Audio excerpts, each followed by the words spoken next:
It's 9 a.m. I'd like to call to order the teleconference meeting of the Transportation Committee for Thursday, July 22nd, 2021. Before we begin, please be advised this meeting is being recorded. Madam Secretary, please call the roll. Thank you, and good morning, everyone. Director Hill. Present. Director Maston. Present. Present. Director Melgar. Absent. Director Rabbit. Here. Director Rodoni. Here. Director Snyder. Present. Here. Thank you. Vice Chair Arnold. Absent. Chair Fredericks. Here. Present. And President Parr. Present. Thank you. You do have a quorum, and you are actually now a committee of the whole. I believe also on the line is Director Cochran, Director Garbarino, Director Hernandez, and Director Terrio. Is there anyone else I missed there? No, those are the other directors on the line. I'll confirm staff. Dennis, are you on the line? Yes, good morning. Joe Wire? Not with us. Ava Barr-Furbish? Present. Thank you. Kim Manolius? Good morning. Good morning. Steve Miller? Not here. Mona Babauta? Present. Jim Swindler? Present. Thank you. Kelly Hopper? Good morning. Morning. That confirms staff on the line. Thank you, Emirette. Madam Secretary, I would now like to remind everyone to mute their phones until after staff's presentation. Remember to unmute when we open up for our director's discussion. After staff's presentation, I'll be asking for any comments or questions on the item. If there are questions, the Secretary or I will call on you accordingly. After the discussion, we will ask for any public comment before moving on. Please follow along by referring to the page numbers located at the bottom right corner of your meeting packet. And we'll start now with the agenda item number 3, the reports of the district's accessibility bus and ferry advisory committees. As indicated on page 3 of the packet, there was no information available at the time of mailing, and so the meeting information for the July advisory committee meetings will be reported at our next Transportation Committee meeting. If there are no objections at this time, we'll proceed to agenda item number 4. And I'm hearing no objections. Moving on to agenda item number 4 is a status report on the Golden Gate Transit Bus and Golden Gate Ferry ridership trends and where we are today. Presentation begins on page 5 of your packet. Director of Planning, Ron Downing, will walk us through the presentation slides. Mr. Downing, you're on. Good morning, Chair Fredericks, members of the committee, and board members. It's a pleasure to present to you this morning. What I'm going to do in the presentation starting on page 5 of your packet is give a little bit of background as far as what our transit service is. Traditionally, we've given an annual update to the board in the summertime, and we didn't do that last year. There are a couple new board members, and so some of that background information will be helpful in going through the presentation. I'm going to then walk you through what happened during the pandemic and where we are today now. So on slide 6 of your PowerPoint, a little bit of information about the type of service that we provide. We provide regional all-day service up and down the Highway 101 corridor and ferry service from Marin County to San Francisco. Before the pandemic, we carried a good share of commute trips into San Francisco on our buses and ferries. 23% of the trips going into San Francisco were on our transit services. Our services provide a real benefit to the environment by reducing vehicle miles traveled, greenhouse gas emissions, and of course, embedded in all of this service is the fact that we provide regional service up to 22 hours a day, 7 days a week in the 101 corridor, connecting the major communities from Santa Rosa to San Rafael and Southern Marin into San Francisco. On your next slide, which is number 7, this is something that has been discussed many, many times over the preceding months. Travel is significantly down in the Golden Gate Bridge corridor because of the pandemic. We have had a significant drop in bridge traffic as well as our transit ridership. And we're seeing some minor signs of recovery in travel. However, that travel recovery is very, very small right now. And while it's encouraging, it's nowhere near where we were prior to the pandemic. Our bus service, for example, the ridership is down about 70% from normal. Our ferry ridership is down even more significantly. Right now, we've added some service. It was down about 80% from previous levels, which was better than the 90+% down in the early part of the pandemic. Right now, we're down about 34% from normal levels. So on slide 10 of your packet, there are 3 distinct subsets of all-day Golden Gate Transit regional bus service. The Route 101 starts in Santa Rosa, provides limited stop express service, deviating from the freeway to go into town centers like Petaluma, Cotati, Novato, San Rafael. This service provides a wide span of service and is often the only mobility available during the late evening hours when some of the other local transit operators have ceased running for the day. The Route 101 is complemented by 2 other regional routes. One starts in Novato, one starts in San Rafael. The 70 is the route that starts in Novato. It picks up at all of the local pad stops between Novato and Marin City, and then goes over the Waldo Grade into San Francisco, stopping at the Spencer pad. Route 30 starts in San Rafael, mirrors the Route 70 as far south as Marin City, and then goes through Sausalito, and then across the bridge into San Francisco. Those are our main routes that cross the Golden Gate Bridge. These routes are complemented by a regional route across the Richmond Bridge, which provides a regional linkage to the El Cerrito del Norte BART station in the East Bay. This route serves predominantly a transit-dependent ridership base.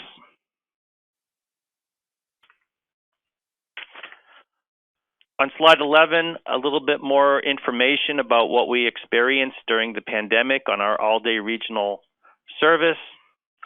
We didn't really change the service levels on these routes during the pandemic. They generally operated at hourly headways, sometimes half-hourly. These routes continue to have riders on them during the pandemic. They were used by essential workers, transit-dependent riders, and some commuters that were still traveling into San Francisco.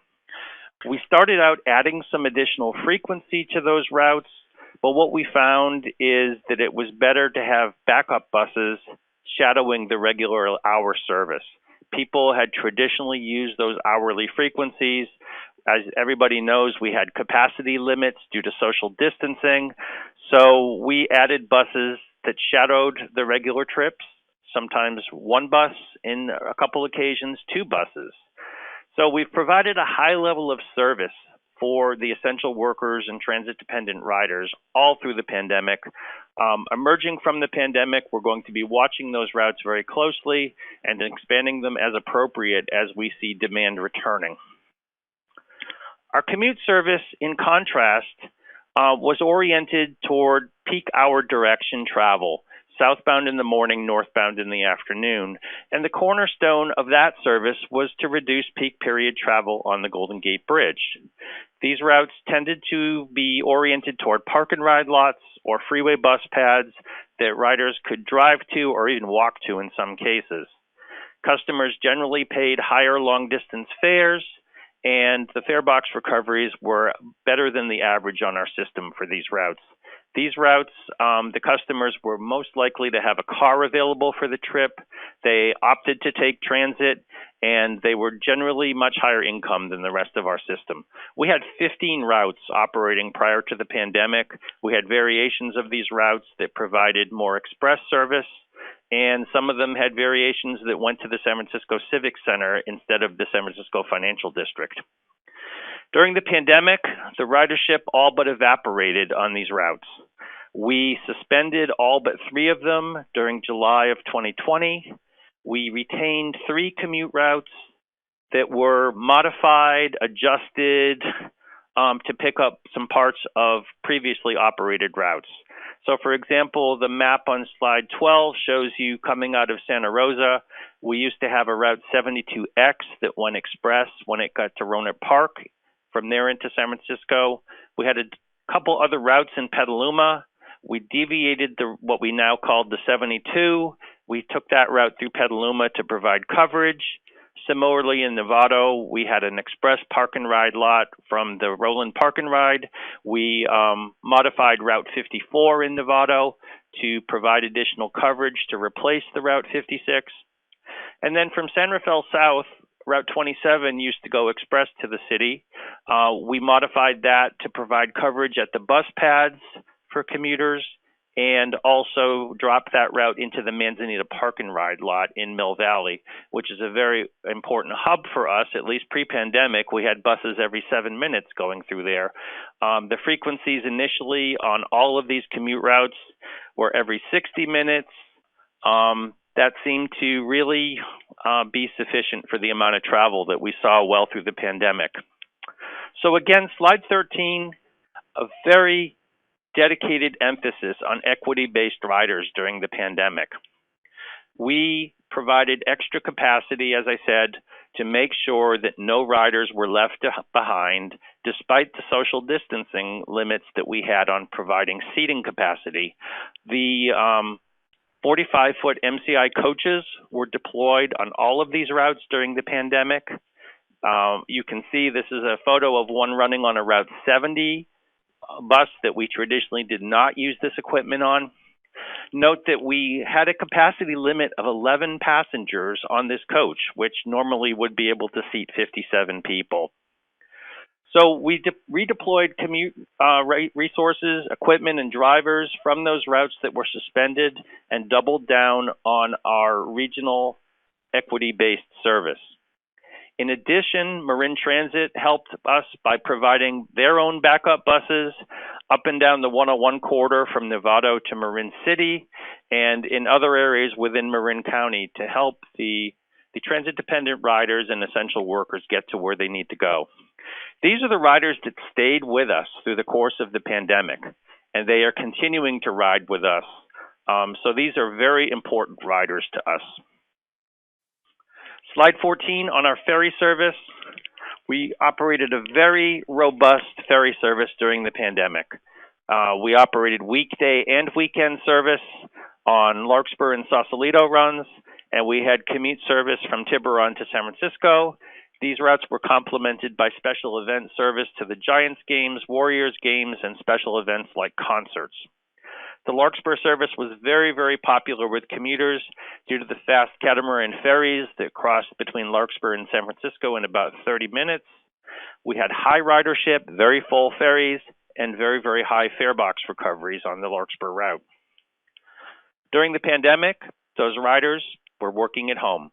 They did not travel to San Francisco.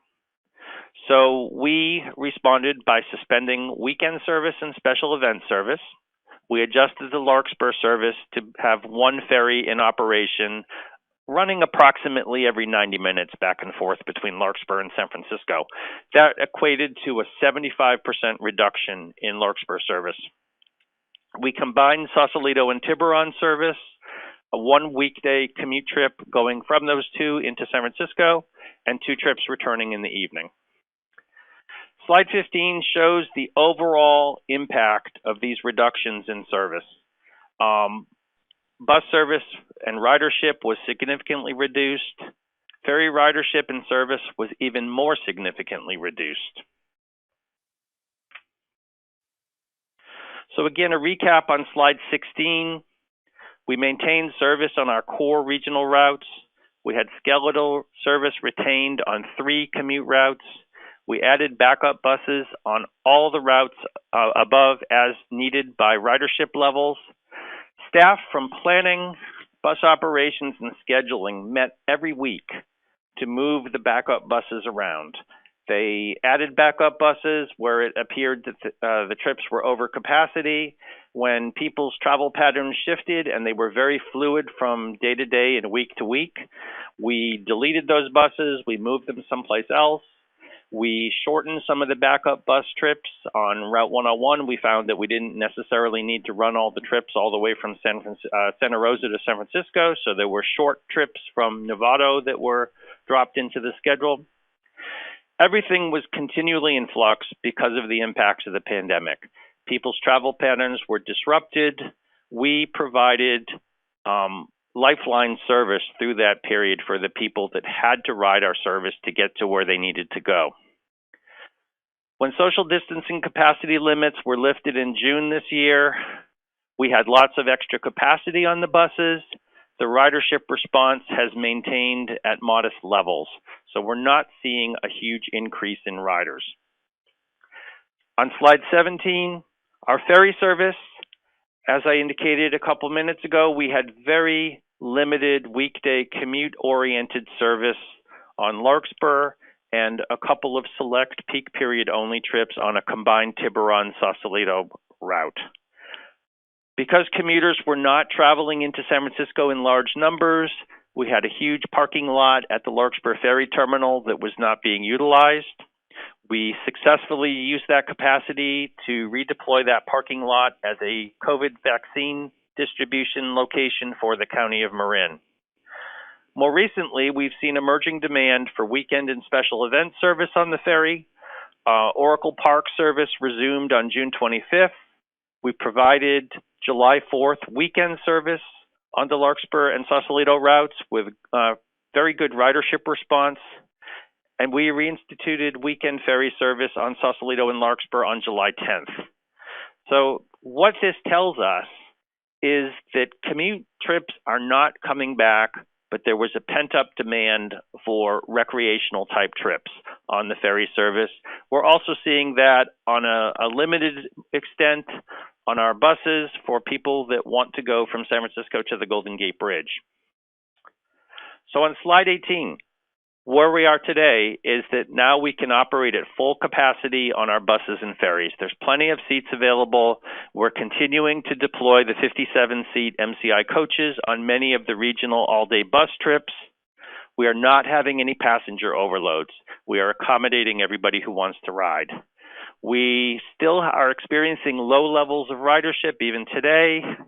I think our maximum bus trip is about 16 passengers crossing the bridge during the morning peak. And our ferry service on the Larkspur side, we're running between 175 and 190 passengers maximum on one of the commute trips on the Larkspur run. So until downtown San Francisco office workers return, our weekday commute period travel is going to remain well below pre-pandemic levels. As you can appreciate, things are a moving target. With the emergence of the Delta variant, many plans for people resuming travel to downtown San Francisco offices have been put on pause. So things are very, very much in flux. Nonetheless, everything that I've described to you constitutes a major service change under the guidance from the Federal Transit Administration, as well as the Title VI policies that were adopted by the Board of Directors. The Federal Transit Administration wants to make sure that when we undertake a major service change, that people who are disadvantaged riders are not adversely affected by those changes. And one of the requirements of that analysis is a Title VI equity analysis, which looks at the characteristics of the service that was suspended, looks at the service that we are providing as a whole for the remainder of our riders. And this will be the subject of Agenda Item 5 in your packet this morning. But the real takeaway from the Title VI analysis, and it's quite a lengthy technical appendix to Agenda Item 5, is that no disadvantaged riders were adversely affected by the suspension of Golden Gate Transit bus service because it mainly affected commuters. So the board will be requested to adopt this Title VI equity analysis at the July meeting. So that allows us to check the box with FTA that we have undertaken the required analysis and we can move forward. We're having further discussions with the Federal Transit Administration regarding our ferry service. That service doesn't fit quite neatly into the equity analysis. The ferry service actually is more of it's called a fixed guideway service in FTA speak. And what that means is it's more analogous to a rail line where it goes from point A to point B. So you can't really pick it up and do something else with it for providing more of an equity-based service. So we will be bringing something back to the board at a future date when we've determined with FTA what the appropriate response is for the ferry service. Slide 19, where we are today. As I said, our ridership response is likely to be a moving target as conditions change. We've had a lot of inquiries over the past couple months from riders. Riders responded to our survey back in May. They indicated many of them are continuing to work remotely. Some of them have returned to work. Some were thinking in May that they might return in September, and others thought by December. But what we know from that is that work schedules and the days that they travel are still going to be fluid. So again, we're watching the horizon. We're trying to keep on top of it. We had about 20 inquiries through our customer service department in the past month as far as general inquiries, as far as when we're going to put service back, people asking for service restoration in a couple of geographic areas. Many of them were scattered all throughout the service area in small numbers, so certainly not people in sufficient numbers to say that there was a need to restore service. Some of the inquiries were things we have already done or we will be doing in the near future. One passenger asked for a resumption of weekend ferry service, and as I indicated, we've already done that. Another group of passengers asked for our Route 27 service to be extended to San Anselmo and the west end of San Rafael. We are doing that for September using existing resources. So again, equity-based service will continue to be important moving forward. I can't stress enough that these are individuals who stayed with us through the pandemic and they are continuing to ride. Our Route 101 up and down the corridor, 22 hours a day, 7 days a week, will be an important regional intercounty connector in the corridor. And we are going to closely monitor our other routes, 30, 40, and 70, to look for increasing travel trends to and from San Francisco or the East Bay. What we have seen on our 3 commute routes that were maintained in operation is a very modest growth in riders, generally from about 190 peak riders in the morning to around 250. While that sounds like a large number, especially if you look at it in terms of percentages, we have plenty of capacity on the existing buses to accommodate that growth in ridership. So we're looking at we did some frequency enhancements on those routes to bring them from every 60 minutes to every 30 minutes in June on a couple of select trips. In September of 2021, we're going to roll out a couple other enhancements, like I said, extending one route to San Anselmo, and some frequency enhancements on our core Route 101 service to bring that up to 30-minute service during the peak periods. Again, we've had a modest increase in weekday ferry riders. However, our busiest trip out of Larkspur is running, between about 175 to 190 riders. So again, there's plenty of capacity on those trips. So slide 20 shows you the dramatic change in travel patterns, crossing the Golden Gate Bridge, crossing the bay on ferries. Hardly a fraction of the ridership that we used to carry prior to the pandemic. And with that, bridge traffic is also significantly down. So what we're looking for, slide 21, we will add service back in a measured way as customers return. It doesn't make sense for us to be running empty or nearly empty buses and ferries It's not good for our budget. It's not good for the environment in terms of the emissions from those vehicles carrying a very small number of people. And what we are seeing still today is very few people going into San Francisco during a traditional commute period. So flexibility will be key moving forward. We need to watch trends. Something that we may do is just add frequency, add trips to the routes that are already in operation, but we're going to be watching the horizon for trends and new opportunities to redeploy the service. So that concludes my presentation, and Chair Fredericks, I'd be happy to answer any questions. Thank you, Mr. Downing, for your presentation. I think the service has been extraordinarily nimble, meeting changes in travel routes, demands, and other services needed. Thank you for that presentation. Are there any questions or comments from the directors? This is Director Maston. Oh, go ahead, Bert. Go ahead, Bert. Okay. I have three questions. Since we're using the NCI coaches more proportionately, is there some likelihood that they will have an earlier depreciation than planned? Would that affect? No. Shall I no? Okay, so everything stays the same. Okay. Given the surveys, if this is more the new normal, given the surveys of spot areas all over the territory, would it be worthwhile to consider looking at PPP, which are public-private partnerships, in order to handle the last mile, or it wouldn't be the last mile, but close to it, to tie in then to buses that could carry a larger capacity? That's the second question. I could jump in on that one. This is Dennis. There's bicycles, there's electric scooters, and a variety of means that people can get to bus pads. Currently, pre-pandemic, a lot of our customers would walk to a bus location or they would drive to them. So our prior customers did not have, or they had worked out the last mile issue. In terms of ferry, we had a shuttle that picked people up in the Ross Valley that they walked to get to the ferry terminal. So at this juncture, it would be premature. At this juncture, we don't have travel. We have a very talented workforce that's currently underutilized. We're very fortunate to have federal COVID relief funds to keep everyone employed.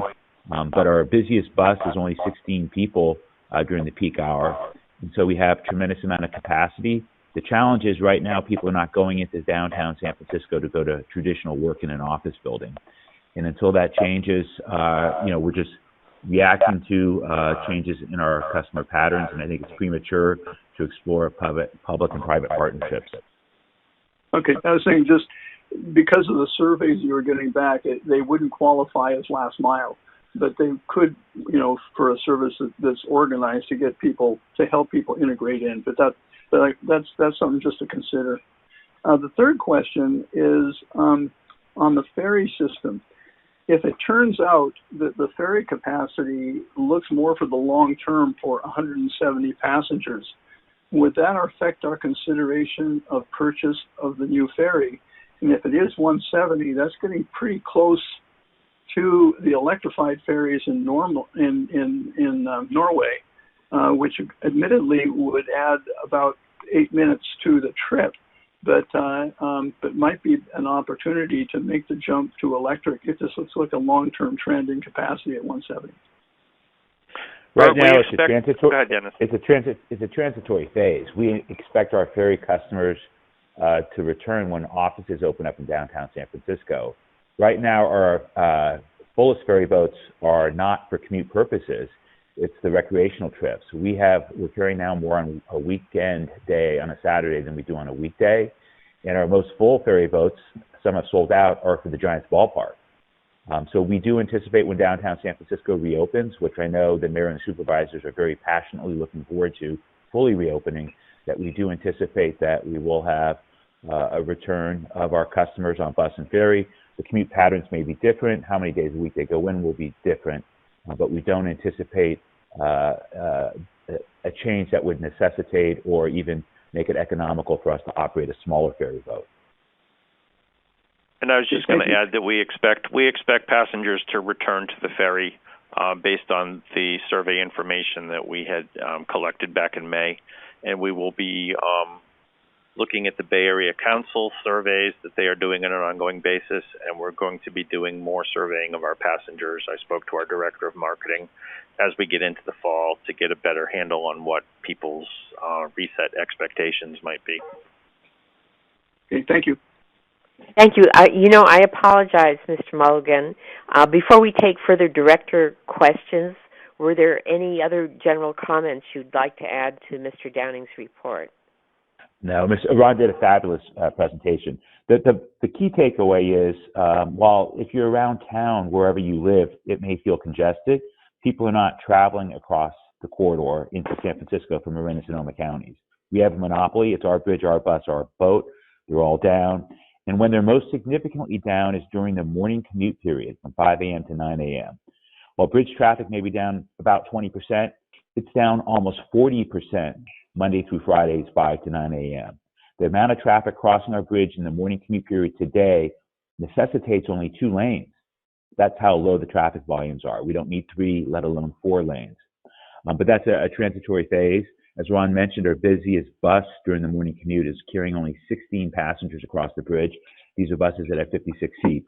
So we look forward to the grand reopening of downtown San Francisco. We know it'll be phased in over many months, and we know that the timing of it may be impacted somewhat by the Delta variant. Thank you, Mr. Mulligan. Let's pick up on director questions. Was it Mr. Maston who had another question? Yes, thank you. And I want to thank you for this in-depth synopsis. It's very helpful, especially when answering questions from our customers.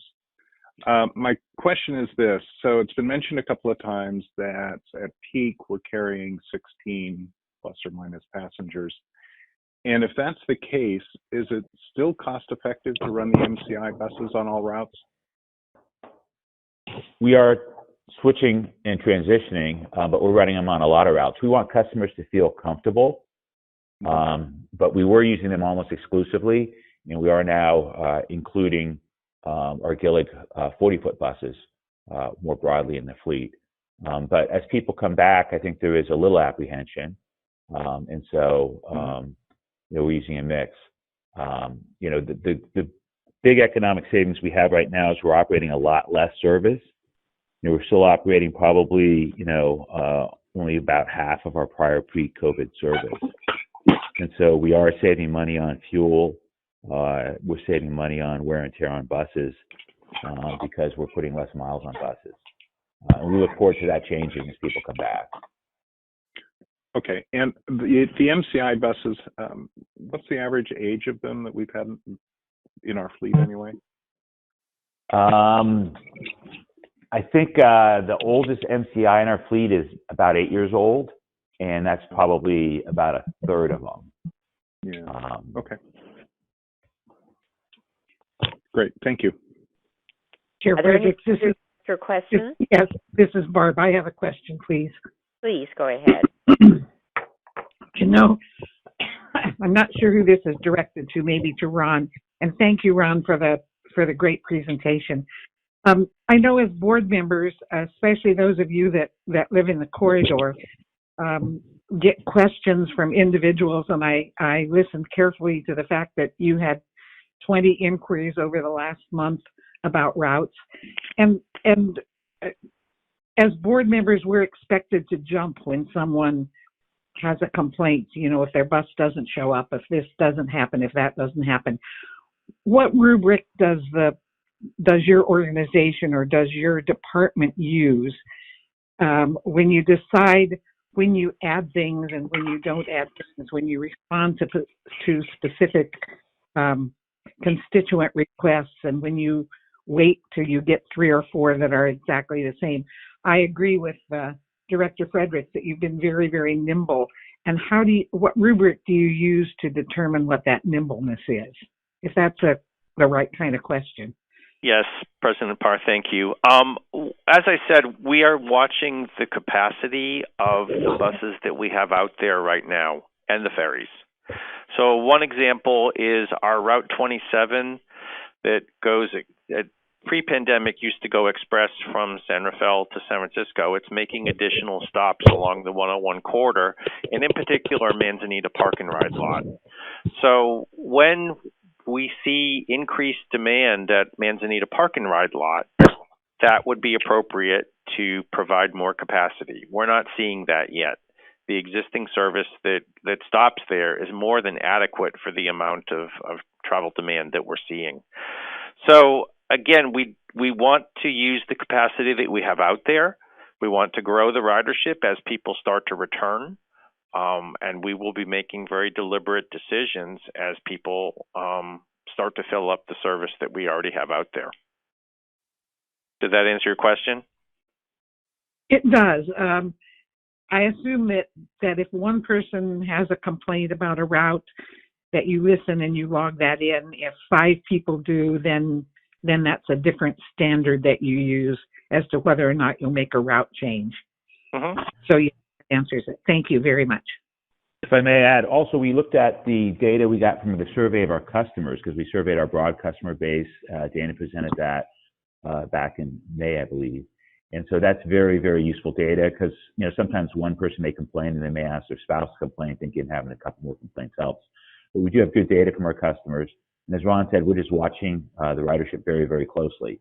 And we'll try things. On the 4th of July weekend, we offered free service on bus and ferry. A lot of people showed up on the ferries. Based on that experiment, we added weekend ferry service the following weekend, and we had very robust ridership on the Saturday, more than we see on a weekday. And so we're continuing that. And we'll experiment and try things also. But the key thing for our commute service on the bus and ferry side is the reopening of downtown San Francisco and the return of office workers. And just tracking that will be the most, I think, telling thing to portend when it's necessary to add back significant amounts of commute bus service. Okay, thanks, Mr. Mulligan. Is there any further discussion on this item? Yeah, Madam Chair, this is Director Rabbit. Please. I appreciate very much the discussion and the presentation and staff's work on this. And I guess that, I'm asking questions I think we don't really truly know the answers to. I hear Dennis talking about the San Francisco reopening, and I assume that is as close to 100% of pre-pandemic levels as possible. But I think that's the $64,000 question, is that no one knows what commute patterns will change in the future due to increased telecommute and whatnot. And I do realize that we have a survey of our customers that's very valuable, and watching what other information is out there. Do we have any idea of when we think we will? And I know that the fall is anticipated to have a big block of reopening, but are we anticipating that 100% recovery in the next fiscal year, the fiscal year thereafter? And what percentage should we be worried about that we can be nimble within our budget and schedules even, that we could be off going forward, or versus some sort of a little more draconian look at the services we're providing? And I know this from talking to the BART general manager. They're talking 5 years to get to pre-pandemic levels, which is kind of scary. But Dennis, I don't know. I know that it's all magic ball conjecture, but is there anything that you could add to the, what the future looks like? A little bit. We talk a lot about this among all my the fellow general managers and all the planning staffs among all the agencies. We all get together at least once a week collectively with all the other agencies. 100% may be a long, long, long time. We don't need 100% to achieve our goals of reducing congestion in the corridor and providing good quality service that we can afford to provide. It gets back into how the mix comes back. If almost all the bridge traffic comes back, but that bus and ferry comes back really slowly or at a smaller pace, that's affordable. The affordable part of us is really tied to the bridge traffic and tolls. And so if 95% of our bridge traffic is back a year from now, but only 40 to 60% of our bus and ferry ridership, that's very sustainable. And if there's not congestion in the corridor, and if there's mobility in the corridor up to 22 hours a day for those that don't have ready access to an automobile, I think we're satisfying the board's objectives. But 100% bus, 100% ferry, 100% bridge traffic, we may never see. We may have different schedules for different days of the week on bridge and bus going forward based on how office work returns. There's tremendous uncertainty, tremendous unknowns. One variable we have that's different than BART is BART relies on the fare box for a lion's share of their revenues. And so if their customers don't come back and they have really high fixed costs to open the BART stations and turn on the switch, they have a major structural problem. For us, if a big chunk of our bus and ferry customers don't come back, that's okay if bridge traffic returns to near normal levels, near pre-pandemic levels. And bridge traffic has bounced back much, much faster than bus and ferry ridership. So, it's a moving target, but I think that, the trend we've seen thus far about bridge traffic coming back first actually is a good trend for our auditor controller and for our finances. Hopefully that is somewhat responsive. Yeah, I appreciate that very much. And even with the fare box recovery being over 50%, that's a reduction in ridership is affordable up to the percentages that you mentioned. Yeah, ferry, it gets into how many boats we operate out of Larkspur.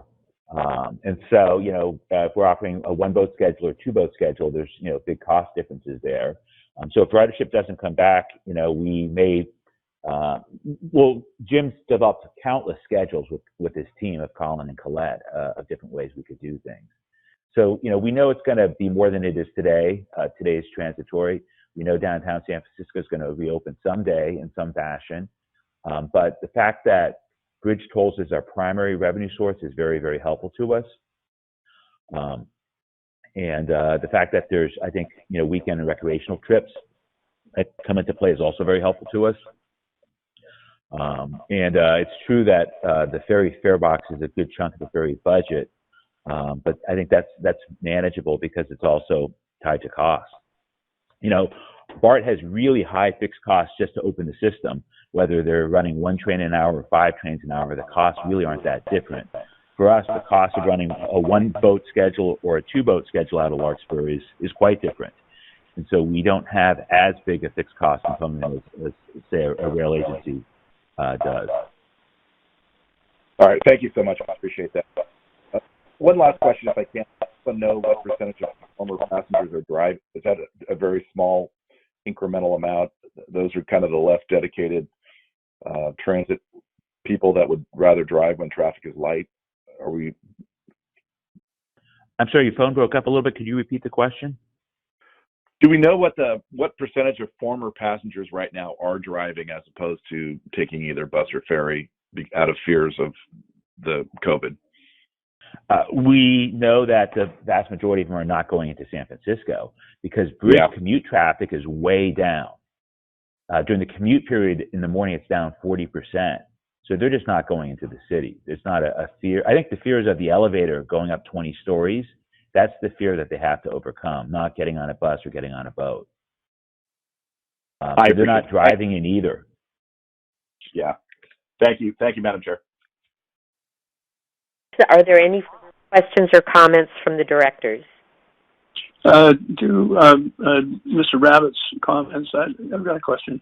Is this Director Hill? Yes, it is. I'm sorry. Please go ahead. Okay. And actually, it's for Dennis, too.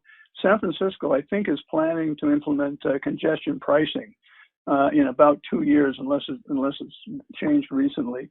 That could have a very big effect on bridge traffic. Have you taken that into consideration strategically and what that effect would be? That seems like that would be happening about the time that we're moving more towards a quote unquote normal, and that could have probably a big effect on drivers downtown. Just a thought.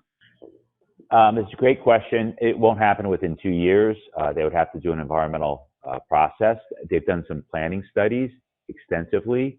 But they would have to go through an environmental process, and then they would have to install the necessary equipment to capture license plates in all the major corridors.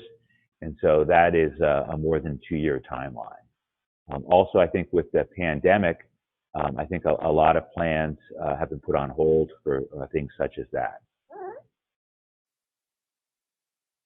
Thank you. As long as we keep that in our vision. Bye-bye. Bert, did you have a further comment? No, I just replied that as long as we keep it in our vision. Yes, thank you. Any other directors wish to question or comment? This is Director Rabbit. I can't help it. I had a conversation regarding the dynamic pricing, and I think what's true is that dynamic pricing for urban centers only is effective when it's so incredibly crowded that you're trying to achieve the reduction in vehicles. And until San Francisco gets back up and running, especially in the downtown, I think that's going to get pushed off from the schedule that was anticipated prior to the pandemic going forward. But that's only from the conversations I've had with the folks involved. Thank you, Director Rabbit. It certainly makes sense. Any further comments from the directors? Hearing none, that concludes the discussion on this item. But before we move on, is there anyone from the public wishing to speak? We do have a speaker on our public line. We'd like to poll again because during Mr. Downing's presentation, a number of people did join us. So we'd like to see if some of those people might want to speak as well. So if you could bear with us for just a second. Please proceed.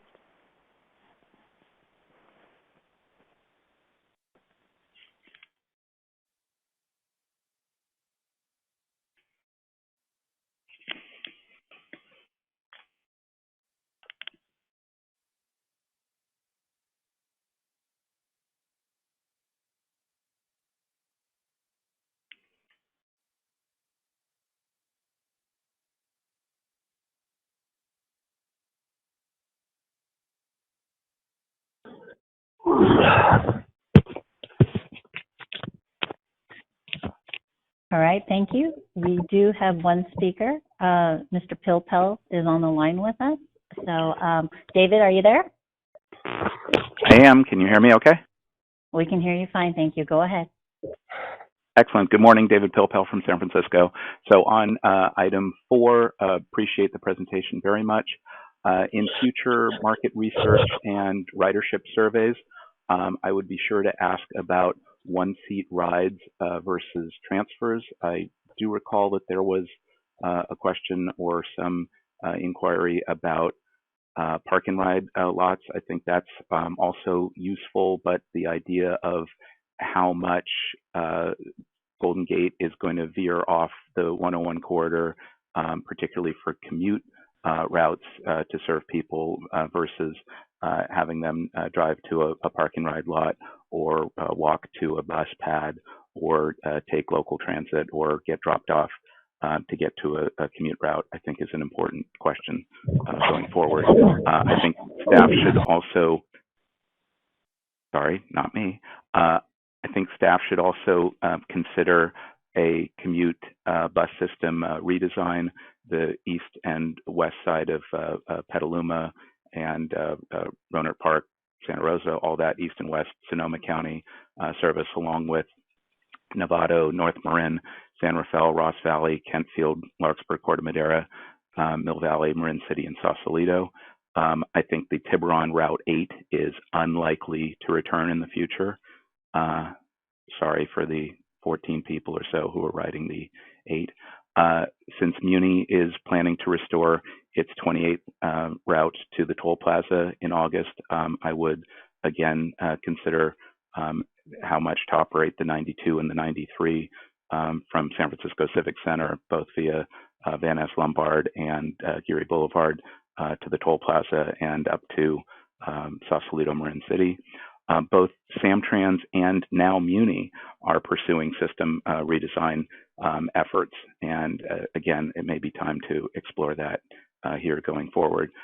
For example, I think we could try a few more reverse commute trips from San Francisco and Marin to Sonoma County. There may be folks now or in the future working in Petaluma and Santa Rosa that are driving because the 101 in the morning isn't particularly convenient for those folks, and maybe there are ways to better capture that market at relatively low cost.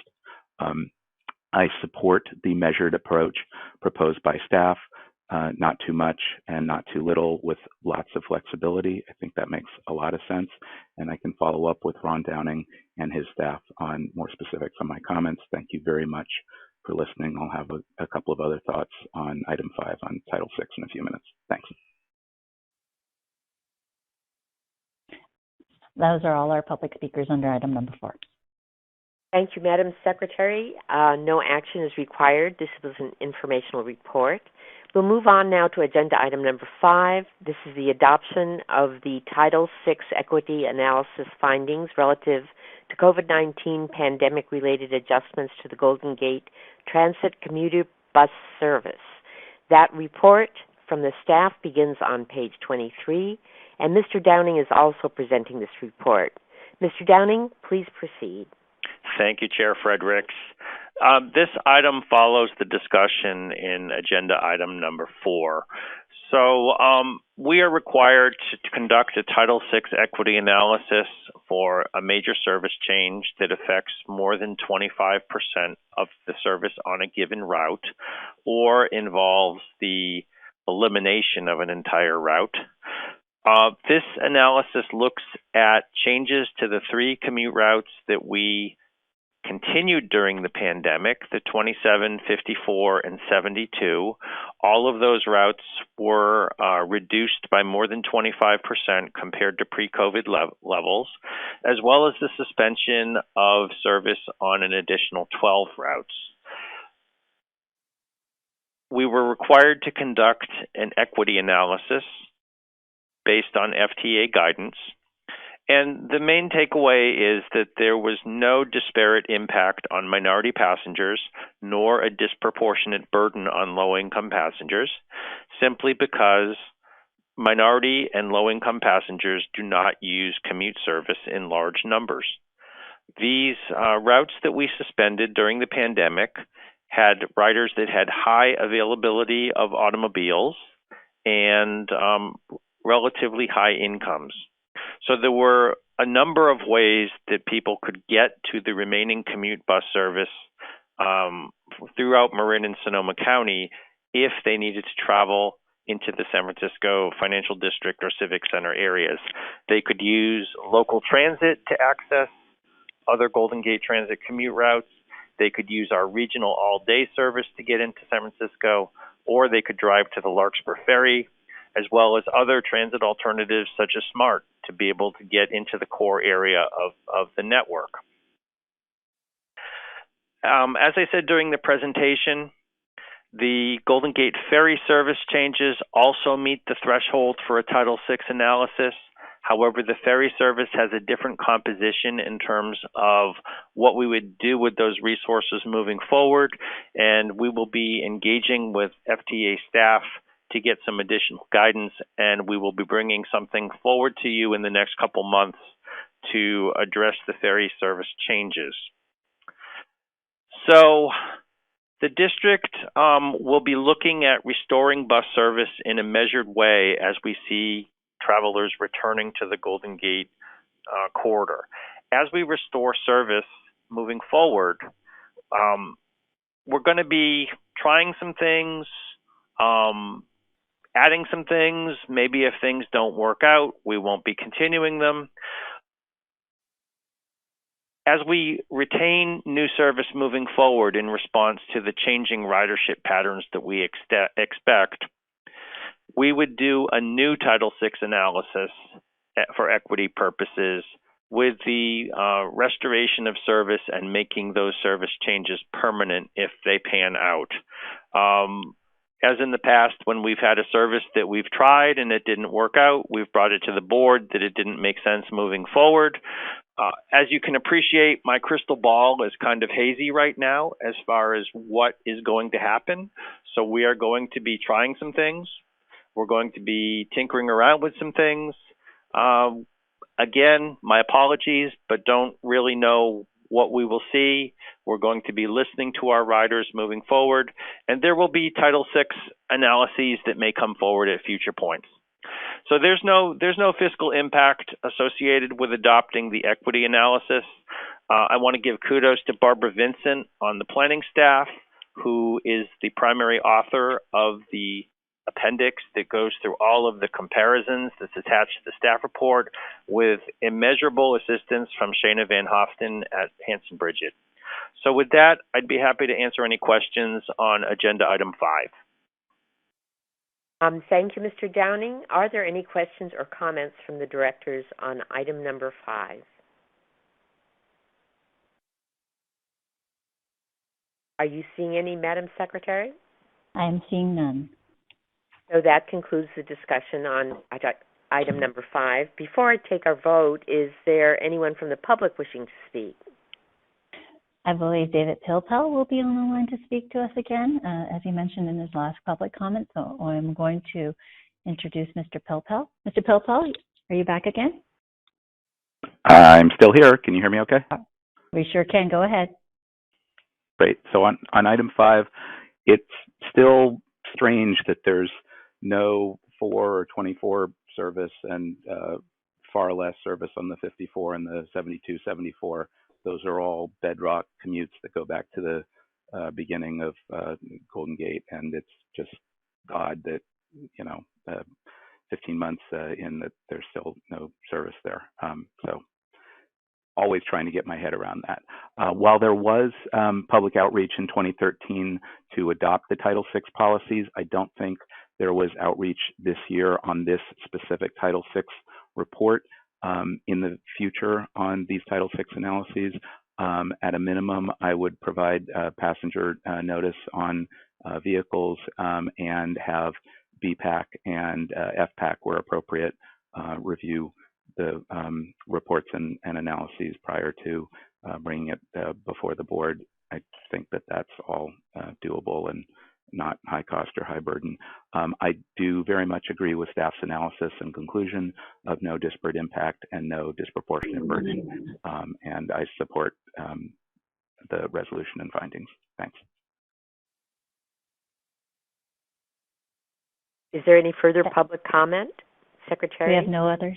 We have no other speakers. Thank you very much.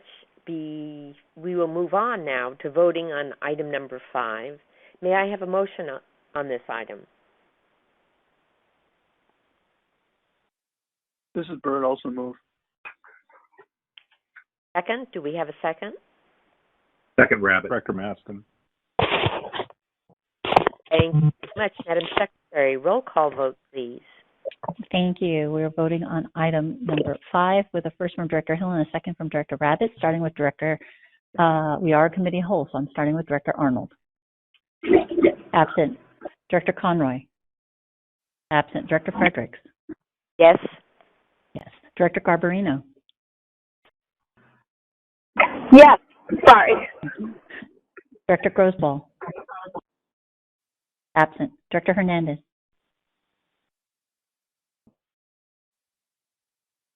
Aye. Thank you. Director Hill. Yes. Director Maston. Aye. Director Melgar. Absent. Director Rabbit. Aye. Director Rodoni. Aye. Director Snyder. Aye. Director Stephanie. Absent. Second Vice President Cochran. Yes. First Vice President Terrio. Yes. And President Barr. Aye. Aye. Thank you. That motion passes unanimously. Thank you, Madam Secretary. We'll move on now to item number 6 on the agenda.